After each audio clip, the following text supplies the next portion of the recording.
We all look at trees and we presume that they just grow and do nothing else. But in fact, they do actually have quite a few communication systems. A lot of your trees are what we call allelopathy. Allelopathy is a practice by trees where they actually produce a poison in their roots, and that poison actually deters other trees and plants from actually growing underneath them. As soon as you've got a little grove of trees growing together, although it's not so apparent, there's a lot of competition there as to who gets what goodness is in the soil. Whereas if one of them is an allelopath, he's going to just poison the rest off.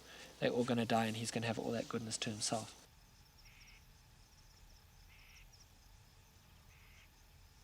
And one particular tree, the mapani tree, they've done a lot of research on.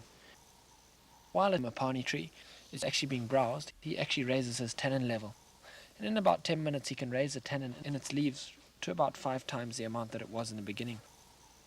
What tannin actually does is it binds to the protein molecule.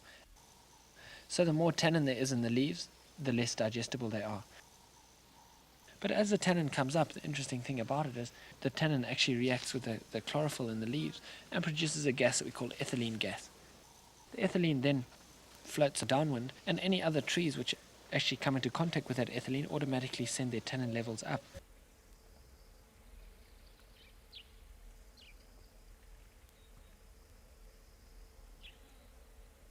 Tannin has also got a very bitter taste. So as the guy's eating, suddenly the tree goes sour.